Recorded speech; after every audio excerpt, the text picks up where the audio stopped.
You're listening to Clearview Today with Dr. Abadan Shah, the daily show that engages mind and heart for the gospel of Jesus Christ. I'm Ryan Hill. I'm John Galantis. You can find our show online by visiting clearviewtodayshow.com, or if you have any questions for Dr. Shah or suggestions for new topics, send us a text, 252-582-5028, or you can email us at contact@clearviewtodayshow.com. That's right, and we want to help you help us keep the conversation going by supporting the show. You can do that by sharing it online with your friends and your family. Leave us a good review on iTunes or Spotify, absolutely nothing less than 5 stars for any reason conceivable. I will find you and I will scold you dreadfully. You leave a 4-star review. Scold you dreadfully. I dare you to do it. Today's verse of the day is coming to us from 2 Corinthians 5:7. It says, "For we walk by faith, not by sight." Did you ever hear that old song, and I'm dating myself here, "You are the way, the truth, and the life. We live by faith and not by sight for you. We're living all for you." David knows what I'm talking about. Yeah, it's the Who sings that? You are the way, the truth, and the life. Yeah, you did the "Hey, Mr. Knickerbocker" Yeah. it's a Christian song. Does he boppity bop with his hands? No, they don't do that part. What about with his face? No. It's Hillsong, Young and Free, I think. Hillsong, Young and Free. No, I never heard it. Love that song. But, I mean, we walk by faith, not by sight. Sometimes you have to step out in faith, trusting that God is going to direct your steps. And that is scary to someone like me who likes to see 3 or 4 or 5 steps in advance. Right. But sometimes you have to step out and trust that God is going to lead you where you need to be. And step out being obedient. People get messed up on I'm waiting for God to direct my next step. Right. Well, God's not going to pick you up by the ankle and put your foot down in the next step. Right. You have to step out in trusting that you are in obedience to God, that you are prayed up, that you are doing your devotions, and trust that next step is going to be where God wants you. And it's not blind either. It's not blind faith or blind obedience. Like, I'm just stepping out in the dark, and if I fail, I fail. Yeah. And if I'm destroyed, I'm destroyed. It's on God's hands and not mine. It's like my dad. Like, my dad has worked 60-something years in construction, right? And so he just builds stuff all the time. And he built the house that we're living in. So if I ask him, like, "Hey, Dad, how do I nail these 2 boards together?" He's like, "Hey, you just put the nail in, you just hammer." I'm like, "Okay, I'm just gonna trust you." But if I mess up, it's like, no, he knows what he's talking about. Right. And it's the same with God. Like, he's proven himself faithful time and time and time again. So when he says, "Hey, I want you to do this," I don't have to be like, "All right, God, I'm going out in faith here." Like, you should know that God has your best intentions for you. That's right. Especially if you're in the Word, if you're praying, if you commune with Him daily like we should be doing, then it's not going to be, your faith will come easier. Yeah, that's absolutely right. If these verses are helpful for you guys, it's great to start your day with God's Word. Yes. And one of the great resources that we know of that we use is the Date the Word app. It's available for free for both Android and iPhone. It's at one of the partial sponsors of this show. Yes. And I encourage you guys to download that. It brings God's Word directly to you. Every single day connects today's date with God's Word with the hope of making it more memorable for you. There's some things that we really got to get off our chest today. Yes. And today's segment, I think, is going to really, really help with that, because it's been a wild couple of weeks. You know, we had a play recently. Yes. We've been talking about it a little bit, having to rely on technology. And, you know, as far as that goes, everything's super smooth. But in rehearsals and then trying to get everything back to normal, we've started to run into that. Well, you know what? Why don't I let you take it? Because this is your segment. Yeah. Well, let's introduce everybody first. Welcome to the Grapevine. Doink! Here is my gripe, fresh off the vine today. The Grapevine, for those of you who are tuning in, is the segment where we just get to gripe. We get to spill the tea a little bit. Yeah. You know, Christians, we're discoured for gossiping. Unless you have a radio show, then you can gripe all you want. Yeah. Well, and they pay you for it. And I'm not griping about someone rather than something. Sure, this is more several some things. Yeah. I absolutely cannot stand, hate, loathe, despise entirely when technology doesn't work and then it does work, but you don't understand why.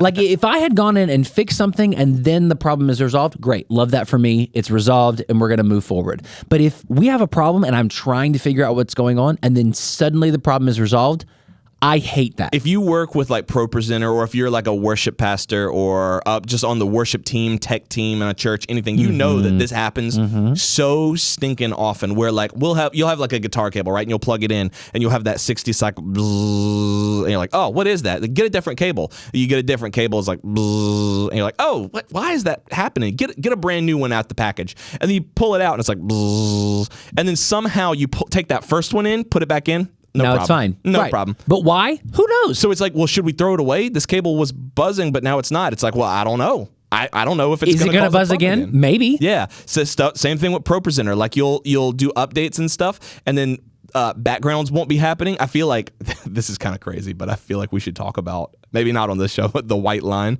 the mysterious white line, the mysterious. white line. Go ahead and talk about it. Wait, well, before you do, did you ever get that solved? No. What? It's still there. So it's not. What white line? Yeah, I never saw the white line. We'll have to talk about it another time. This is a whole nother gripe. That's a whole nother gripe.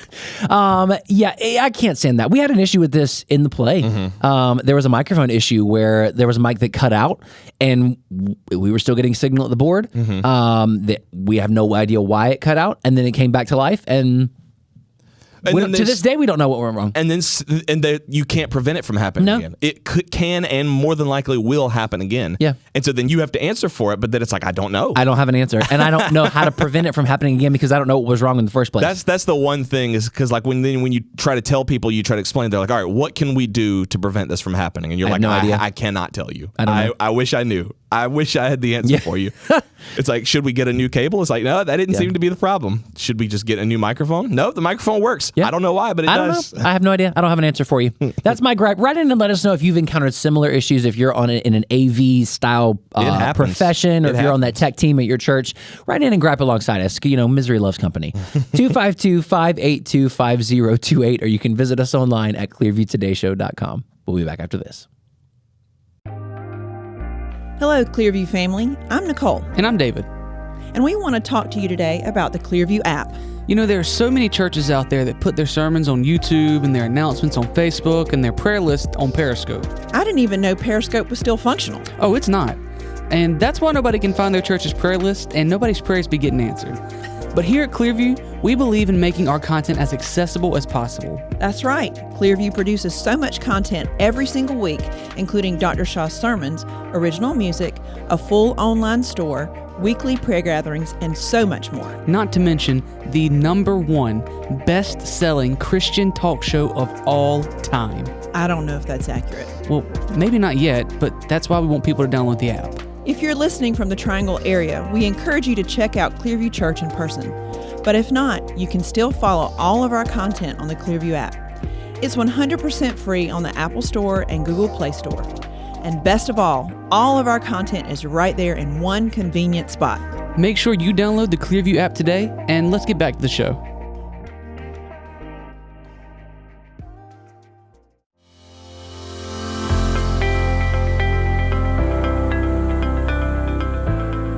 Welcome back to Clearview Today with Dr. Shah, the daily show that engages mind and heart for the gospel of Jesus Christ.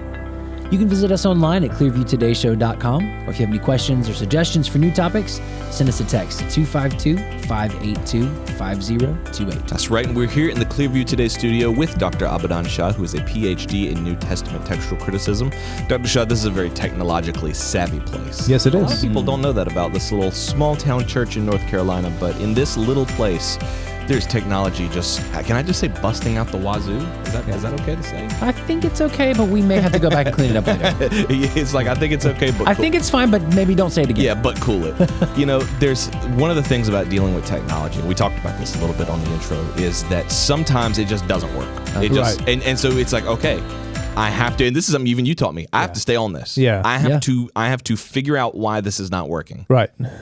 What bothers us is it will just start working again, but I didn't fix it. Right. Yeah. It's just like, I don't can't- know. For some reason, the problem is resolved. You can't recreate the problem, even though you have all the same variables. Just restart it. Yeah, I don't know what changed. I don't know what happened, and I don't know why it got fixed. Which means I can't prevent it from happening in the future. Exactly. So that's what we were saying. Is like most people are like, they're okay. Whew, good. It's solved. It's like it's not solved because now I don't know when it'll happen again. Right. And when it does happen again, I'm just as dead in the water as I already was. That's right. I love technology. So that's my thing. I love technology. Always have, especially growing up in India with a dad who always was like looking for the cutting edge for technology. Like we were the first ones in our church to have an overhead projector. Yeah. Overhead projector did not even exist in our town of 200 to 300,000 people. Wow. Our church had an overhead projector. What did people use? Just the hymns or just In church? Yeah. Yeah, church was Just a just a little hymn. hymn book? Yeah. Wow. And in town, there was no such thing. Even in schools and colleges, there was no overhead projector. Just blackboards. Blackboards, that's it. That's it. Wow. And my dad somehow connected through a missionary and ordered a Buhl, B-U-H-L, overhead projector. Now, let me ask you this, Dr. Shah. When you say overhead projector, do you mean like the projectors like we use, where you hang it on the ceiling? No, or is no, this no, like no, the no, one no, in the no. floor where you write? With the transparencies. Yes. Yep. Yes. We used to have those in Yep. school. Yes, that's what we had. But this is, keep in mind, the date is maybe 1980. Wow. Yeah, maybe 1979, 1980, somewhere there. I mean, I was very young. Right. I was maybe 8 years old. So I was born in 73. 8 years would be, 80, 81, somewhere there. And I remember this projector coming. And then my dad and my brother decided to open it. Open it, and you have to insert the bulb because it's coming from Germany. Right. So you have to get the bulb and take it out of this package, and everything is done with like utmost care and slow motion. But the problem is opening this lid where the bulb goes, and then there's a reflection that goes up, and then it projects. Right? Couldn't open it. Oh no. And we're all like standing there. I remember this entire thing happening, and a lot of frustrations, and screwdrivers are used very carefully. Be careful. And Was your dad standing over you watching you like, you got to be careful? no, I'm not doing anything. I'm a 7-8 year old. I got so you. I'm like standing to the side. Don't Stand get in the back. way. Who was putting it together? It was my dad and my brother. Okay. And then finally, it was my brother who was like, "Oh wait, it's not like righty-tighty, lefty-loosey. Yeah. It was righty-loosey." Wow. Those Germans. So it's like, Everything's backwards. Come on, y'all. you have German heritage. I do. That's why I can say that. Yeah. And it was just like, oh, there it is. It's so open it up. And I remember my dad using it Sunday night, every Sunday night. What was it like? Because I know, like you spend like a whole day getting it together. What was it like seeing him use it for the first time? Like you see him write, and it's up there on the wall. I bet that it was the coolest crazy. It was excitement. It was like, David just sent me a picture of this. This is it. Is it the same company too? Is this the Buhl? Bull, probably. Yeah, this is it. This is exactly what it looked like. Wow. thing. That's it right Exactly what it looked there. like. Insane. I remember those. Maybe not that specific brand, but my my pre-algebra and then algebra teacher, that's how he taught, was writing on the projector, the overhead projector with a dry erase marker, and it would show up on the wall. Yeah. Ellie and I are part of a group on Facebook that's like church media and sound tech. Yeah. And basically, I think like every Friday is NGD's New Gear Day, and everybody just shows off their new gear. Look at all the cool stuff we just got. But imagine, like you said, being in the 80s, you've never seen Early anything 80s. like this I'm before. talking about 1979, 1980. Yeah, and a then game someone changer. writing on a piece of paper and it shows up on the wall. Yeah. Like that's insane. Yeah, now the movie industry in India has been around for a long time. Like, I mean, when I say long time, you're talking about 1890s. Wow. Is when movie industry began in India. That's crazy. Older than Hollywood. Yeah. People think Bollywood is just, new kid on the block. Yeah. Keep in mind the British were in India, so they brought the technology there. True. Yeah. So movies were being made in Bombay before movies were being made in Hollywood. Wow. That's a good point. Yeah. So technology was there. It's just having this as a technology was the first. And then there were times that it wouldn't work. Like the bulb would go out. Not fun. Nobody's having a good time at that point. Nobody's having a good Lest time. anybody be exalted above measure, something's got to go wrong with Something's your gotta technology. go. Something's gonna happen. That's the rule. Anytime, as long as there's been technology, there have been technological problems. Oh yeah, technological thorns, if you will. I was at a presentation yesterday, and this person was controlling the slides on the TV from his phone. And this was a very important presentation, like a medical update kind of thing, and got stuck. Yep. Wow. And we sat there. That's not a good feeling. No, not at all. Especially for the presenter, that's not a good Yeah, feeling. the presenter was like the CEO. I mean, Yeah, and then everyone else is watching. They're waiting to see how he's going to react. And the guy over there is like, Can't help. I don't know what's wrong. I That's can't the help universal symbol for someone in the back running something. I don't know. It's stuck. It's stuck. It's stuck. And then all of a sudden, it's like it jumps over 15 slides because he's been scrolling it for a while. All the clicks catch up. Yeah, and it's And then like, the guy like, presented, what? like trying to be like, he's like, all right, guys, hold on one second. I gotta go back. Hang on, I'm so sorry about this. Sorry Yeah. about that. Not fun. Not fun. Like you said, John, technological thorns. Yeah, thorns in the side, Yeah. man. It's always going to happen. Yeah. It's always going to That was a happen. very nice segue. Very good I job. do what I can. Very proud of you. Thank you. We're continuing today's conversation based on what we talked about yesterday. We began this conversation as part of a much larger discussion over the past several episodes about suffering, about trauma, about how do we navigate these difficult moments in life. And we began talking yesterday about Paul, where he talks about his thorn in the flesh. We want to pick up that conversation today. So in light of that, Dr. Shah, what's the daily encouragement today for listeners and viewers? Get the latest technology. There you go. You can. And be on top of it. That's right. Yes. Do it on purpose. Yes. Somebody helped me with that some time back. And this is, and I was, like I said, I always wanted technology, loved technology, had a dad who was always like, if I went to visit in India and he saw something new on me, you're like, that thing, what is that? Mm-hmm. I'm like, this is a voice recorder. Huh, let me see it. I'll buy this from you. Did you have a Walkman? Did you have a Walkman? Oh, yeah. What was it like when you first got a Walkman? You're like, my music can move around with. My brother got me the Walkman. Uh-huh. Okay. Now, this Walkman was a Sony Walkman. It also had a radio in it. Oh, wow. And it had a stereo sound. So it was not your typical Walkman. And you could take off the headphones and it'll still play. Nice. So it has a speaker in it. Yeah, It has it's speaker the on it. deluxe sick. version. Yeah, it was a deluxe Wow. version. And so headphones, but take it off, it works. I mean, it was, Man. yeah, I was the hit kid in town. I bet. Yeah, in that's school. incredible. But then, when you kind of get in the ministry, you feel like, old fashioned is the way to go. And then this person came to me and said, no, you need to get the latest technology so that your message can go the farthest. True. It does not substitute the message. It does not substitute hard work, but it will help you propel the message. So when I say get the best technology, so that you can grow in your spiritual life. That's right. So if you have trouble taking your Bible everywhere you go, get a great Bible app. If you have trouble listening to messages because you travel or whatever, download the Clearview app. You can listen to sermons. So that's what I mean when I say get the best technology. Well, I think that's even a reflection of Paul's heart. Just do what it takes to get the message to as many people as possible. Win those Yes. souls. And if it means that I'm going to suffer a little bit for it, or if it means I'm going to have to learn about new technology, I'm going to have to push myself, stretch myself, then that's what it's going to take. Well, it helps you not suffer alone. I mean, it helps you stay connected even when you're not physically present Yes, true. in church. Maybe it's Monday, maybe it's sometime during the week, and you're really down, you're really low. And open up the podcast app and listen to the Clearview Today show. That's right. Or open up your Bible reading app. Open up the Date the Word app and figure out which verse is assigned to that day. Yeah. There's ways that you can connect back to God and what God is trying to teach you in the midst of your suffering. That's right. Absolutely. Well, today we're sort of going one step further because we talked about Paul's thorn in the flesh. We all have this thing that God puts in us. It's not him causing the pain. The thorn was the messenger of Satan. Right. And he was sent to buffet him, to keep him humble.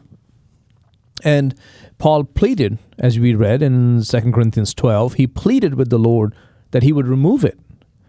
And the answer came back, no. But my grace is sufficient for you, for my strength is made perfect in weakness. And then Paul concludes, if that is the purpose behind that thorn, then most gladly I will boast in my infirmities, so that the power of Christ may rest upon me. For when I am weak, then I am strong. Yeah. What a great conclusion. What a great recasting. And I want to talk about the recasting part of things. But before we do that, there are people who struggle with thorns in their lives. And it goes beyond just a stressful situation or a problem in their life. It even reaches a level of what we call today PTSD. Yeah. Post-traumatic stress disorder. Yeah. And that's a trigger word for people today because, and maybe not a trigger word, but that's like a badge of honor that people wear, And it's an odd thing. And I seem to have missed the boat on it because I don't see the appeal. And I think there's a lot of people who are listening to us who are kind of in our camp. They don't see the appeal of it, but there certainly is. There certainly is an appeal to being traumatized, to being damaged, to being broken goods. You know what I mean? Well, think about, any of the popular literature or movies or any media elements. You usually have the main character who has endured some kind of trauma, some sort of emotional heartache, some sort of, physical malady, something that he or she has had to go through. Yeah, they're always an orphan. Yeah, no parents. the most memorable ones are. Yeah. They have some sort of difficulty to overcome, and people just latch onto that. They love that idea of the tortured hero. Yeah. And it sells great media. Yeah. But I think we've internalized that to where we want that badge as well. We talked about that. Like art imitates life until life eventually imitates art. Now people think that's how, everybody's got to be the Harry Potter, the Luke Skywalker, the chosen one with all the maladies and all the past trauma that they have to overcome. And it's also generational. When you said it doesn't appeal to you because you're a millennial. Millennials are strong and millennials are successful and millennials are sort of the center of attention. Generation Z, on the other hand, are more subdued and they are more prone to being hurt or feel weak or feel oppressed, those kind of things. And then, of course, COVID-19 came on top of that, and that really fueled that sentiment of we're together suffering. True. And we all have our trauma, and we all need therapy. Yeah. And one of the things we've addressed throughout this series is that, yes, there is something called trauma.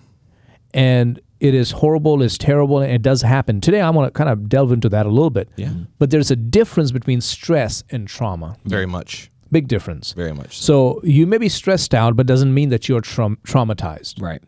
And if you're traumatized, maybe it's coming from a stress, but doesn't have to be. Yeah. Now, Kenneth Jones, who is a Vietnam veteran, he is an advocate. He is sort of a counselor, but not a clinician. He said these words. He has a blog, and he said this. He said, thinking that the Apostle Paul suffered from post-traumatic stress disorder-like conditions is a safe conclusion when you consider that he faced over 10 life-threatening encounters in his life, as he himself testified in the scriptures. So, of course, he's talking to soldiers. He's talking to PTSD-induced, combat-induced PTSD soldiers. And he says, the Apostle Paul at least had 10 life-threatening encounters, which more than likely says that he was PTSD. Well, you don't think about that. You think about Paul kind of grinning and bearing it. You know what I mean? Yeah. Like Paul is strong, like, oh, Lord, when I'm weak, then I'm strong, and I'm glad to go through this. Or the Paul in the Philippian jail. Who's just singing hymns to God while he's in prison. Yeah. You don't think about Paul having to actually suffer and process these sufferings. Yeah. And there's another scholar, this is a scholar, by the way. This is Dr. Peter Yuichi Clark. He unfortunately died in 2019, I believe, with cancer. But he wrote an article titled Toward a Pastoral Reading of 2 Corinthians as a Memoir of PTSD and Healing. And in this article, which is a great article, by the way, he uses the lens of psychology to read 2 Corinthians. Wow. And again, he comes to the same conclusion as Kenneth Jones, who is not a psychologist, but he is somebody who was a veteran, and he works with people who have been diagnosed with PTSD, and the same conclusion, which is Paul, more than likely, right? We don't know for sure. There was no psychology like today's psychology back then. There was nobody to diagnose him. But based on what we read in 2 Corinthians, he had PTSD. He had to have PTSD. There's no way. There's no way he couldn't have it. There's no way he couldn't have had it. Signs, the markers. Yeah. And so 2 Corinthians, as I mentioned before, is the book to read if you're going through struggles in your life. If you're suffering, yes, read Genesis, great. Read Romans, great. Read Philippians, the letter of joy and all that. But if you really want to benefit from one book, sometimes people go Job. Yeah, but you may get bogged down in all the discourses between the four friends. Yeah. Okay? Maybe go to 2 Corinthians. Yeah. And you'll get a whole lot more benefit. 2 Corinthians is an encouraging book for me specifically because, like, when I see the way that the Corinthians treated Paul, and yet he still wrote to them in their suffering. Yeah. Like even him sitting in prison and being beaten and all, and they're pointing to him like, see, you were a failure all along. Yeah. But through God's mercy, he still wrote that letter to them, encouraging him. If you know anything about what John is referring to, there's a history between Paul and the Corinthians. It was kind of a love-hate relationship. Paul founded the church there, and he taught them, he spent time with them, he invested in them, and he also corrected them. So because he corrected them, they were spiteful towards Paul. They kind of like, we don't like you right Yeah. Kind of the side eye going on. You're on Yeah. the you-know-what list. You're on the bad list right now. One of the things they said about Paul is that Paul was ugly and he couldn't preach. The guy that founded your church. Ouch. It's Not one- come nice, on, y'all. Corinthians. It's one thing to say, you're ugly. Okay, it's like, okay, fine. I'm an ugly preacher. No, ugly, but he can't preach. Yeah, you're not even a preacher. You're just an ugly. You're just like a little Quasimodo stump Man. man. I know some of the listeners are going like, where do you find that? That's not in the scripture. That's not in. They said about Paul that his speech is contemptible and his presence is weak. That is in the scripture, right? Yes, it is. Yeah, it's in the Bible. Not only, like, think about that, man. Not only you call the man that, but it ends up in the Word of God. Yeah. Corinthians. But Paul quoted it. Yeah. Paul quoted them. I was like, He's they like, said this about me. he's like, you said about me that my speech is contemptible and my presence is weak. Paul, we would never. I think, you know what? I think it was Trisha said that, and we've already talked to her. We gave her the Matthew 18, so we're all good. Oh, And I mean, and they were so savvy in their statement. Speech is contemptible. Means it's, his speaking, his preaching is lot to be desired. Yeah, it leaves a lot to be desired. And his presence is weak. He just doesn't have. Doesn't have that spark, that special Yeah. thing. Yeah. What they're saying is like Paul is ugly. He's ugly, Yeah. and he can't preach. You're ugly and you can't preach. Come on. But Paul still reached out to them. Yeah. And unfortunately, this church was also listening to false teachers, which is a thing that happens many times when we're going through struggles and trials and tribulations. We end up listening to the wrong people. True. Very true. And so Paul wrote this letter partly to correct them, but also to comfort them. And so, What a guy. yeah. and he brings up his own PTSD to help them understand that he gets it. And this is how he deals with it.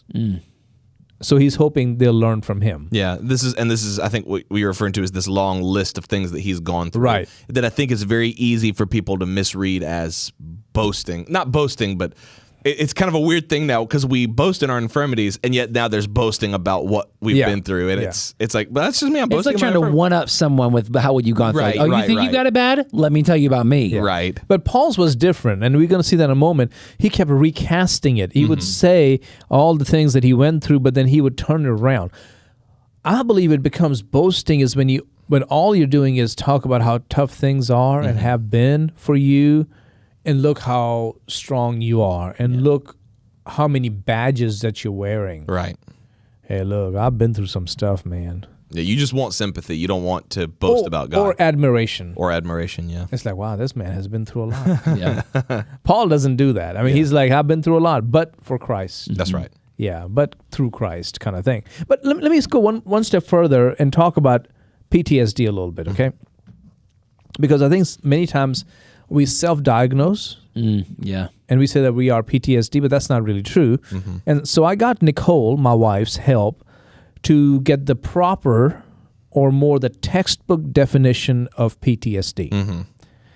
The World Health Organization defines PTSD as a delayed and or protracted response to a stressful event or situation, either short or long-lasting, of an exceptionally threatening or catastrophic nature, which is likely to cause pervasive distress in almost anyone. Wow. I mean, it's So a it's- long yeah, definition. But it's specific though, and I think that helps because like if I just like got my answer wrong in history class or whatever, I'm not getting PTSD for that. Right. Like I might stay up late at night and be embarrassed about it, but I'm not traumatized. Right, you're not It's not gonna traumatized. affect Yeah. me. You don't have PTSD. Right. Yeah. I mean, I've had people tell me that after church or whatever, hey, I have PTSD. I'm like, sure, Sure. Yeah. of Yeah. course. What am I going to do, argue with them? Yeah. Right. No, you don't. They're like, no, you don't. Like what do you gain from convincing them that they don't? Yeah. They're not going to believe you even if you Yeah. even if you do a good job. They might hate your guts. Yeah. Because how dare you? You don't know what I've been through. It's like, That definition is so important for us because it reminds that, people can weather the same situation, right, but respond to it differently. Like all three of us go through the same situation, but not all of us will walk away from it with PTSD. That's right.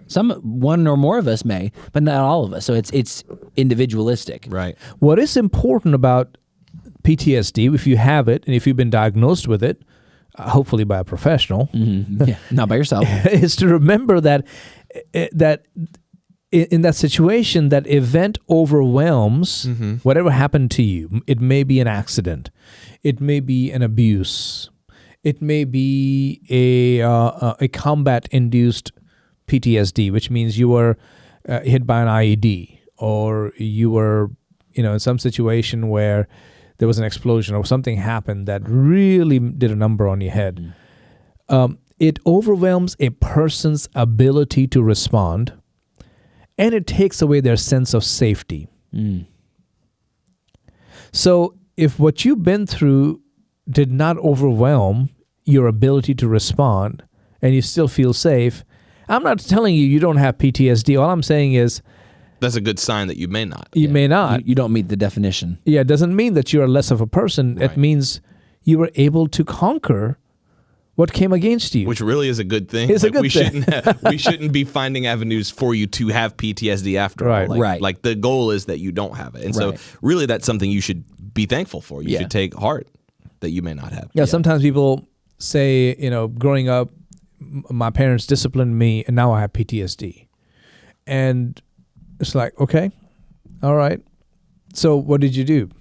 Oh, I know I did something wrong. Okay, so you were disciplined, you were spanked, or whatever your parents used. Now, if they were just went overboard and just did whatever, I get it. But if it's just that, and you are at that stage in your life where you haven't really computed or understood the purpose of discipline in your life, and you have a fundamental difference with them in discipline, but you're claiming that's PTSD. That's a good point. People, I won't say everyone, but a lot of people who do claim PTSD are on the younger side. They're either 25 or below. Yeah. Where their brains are not fully developed. They are still conquering things from their past. They're still processing. They're still understanding and developing into who they're going to be. Yeah. I'm not saying abuse your kids, but if there was discipline involved, but you didn't like it and you're not at the stage to appreciate it because you don't have your kids yet and you haven't gone through that. So you're quickly saying, well, that was traumatic for me. And now I'm traumatized. I had somebody say that to me. It's like, my parents disciplined me and I have PTSD. It's like, okay, how are you coping with that? Oh, I'm doing fine. But then you don't have PTSD. You don't have PTSD. Then I don't think you understand what PTSD is. Yeah. But I turned out really good, and I'm telling you, it's been great. I know they love me, and that's why they did it. So I'm like, where is the problem? Yeah, it sounds like everything's fine. Yeah, what is the problem? Did they like just like hang you by your toenails or something really weird, creepy? What happened? Yeah. Oh, yeah. So again, our listeners may have different views on that, and that's perfectly fine. But in our culture today, oh, you went to timeout? Yeah. PTSD. I would cut PTSD. contact with your parents as soon as possible. Yeah. I cannot sit in corners anymore. Yes, and I do advise that you seek professional help. Yeah. Should I get Christian counseling? No. The thing that surprises me, I guess that not surprises me, but just we've got it twisted, we've got it wrong, is that there's this massive push for therapy and there's a place for therapy, there's a place for counseling. Absolutely. That's our heart as well at Clearview. And also want to clarify, we're not here for say, go beat your kids. Right. Actually, we don't say that. Yeah. We said age-appropriate discipline. Yes. Right, that's right. Okay, there comes a point where you don't do that. This is a lot of things. But anyways, go ahead. But as a counselor, your job should be to work yourself out of a job. Mm-hmm. Like you should get a person to a point where they're no longer coming to therapy. Yeah. And that can take longer depending on the situation. That's right. Nobody is supposed to be in therapy forever. Right. Right. That's not the way that it's designed. And I don't think some people are, but they like that label. Yeah. They like to walk around with that label. Very much. I have PTSD. Yeah. Were you diagnosed? No, all the symptoms are there. What are the symptoms? It's like I feel weird I feel it. sometimes. Yeah. I just feel Bad. Yeah, bad and anxious. Yeah. Yeah. It's like, oh, Okay. what did you eat for dinner? That's not PTSD. Yeah. Did you take a nap? And again, folks, we're not trying to make light of something that's really a PTSD. I hope you know what we're really doing here is saying people who really struggle are the ones who really need help. Yeah. And we don't need to minimize it. You said it this way in a message one time, is that those who are claiming trauma and claiming PTSD when it's not actually there, it's disrespectful to those who genuinely are struggling and have genuinely been diagnosed with PTSD. Well, I mean, it devalues... to equate your struggle. Yeah, it devalues the whole thing, because if you've got someone who is overseas fighting in a war and they are seeing people blown up and seeing people killed and losing their best friends, and then they come home and they have PTSD, they're the exact same as someone who got stood up on a date. And now they're the same. Yeah. So we're gonna just treat them both the same, and so it ends up minimizing, I think, the actual things that people are really struggling with. Yeah, it's like a soldier over here who got shot. Yeah. And here I am who just got up too quick and hit my knee on the table or something, on the desk. Yeah. And it hurt really bad for like 15 minutes. Yeah. It's like, man, you don't know. When you're shot. Oh, yeah. You were shot? No, I mean, I hit my knee. Yeah, but I mean, I can tell you this. That was very painful. Which is about the same thing. It's not the same thing. No. I'm sitting in my office and I hit my knee on a desk. I'm in my nice air-conditioned office. Yes. So I know what you're going through. The other guy was shot in a desert somewhere. Yeah, I mean, I did hurt my knee and it was very painful. Tears came down my face. Yeah, and I beseeched to the Lord. I said, deliver me from this pain. But it was not the same. David, you were going to add something to it. What you were going to add? I was looking at a PTSD self-screen just to see, like, because I know a lot of people are self-diagnosed, like, Oh, PTSD. really? There's a self-screen? Yeah, I'm but sure. Okay. the first thing that you have to answer is, okay, sometimes things happen to people that are unusual or especially frightening, horrible, or traumatic. For example, a serious accident or fire, physical or sexual assault or abuse, an earthquake or flood, a war, seeing someone killed or seriously injured, or having a loved one die through homicide or suicide. Have you ever experienced this kind of event? I was like, no. Your answer is that you do not have PTSD. Wow.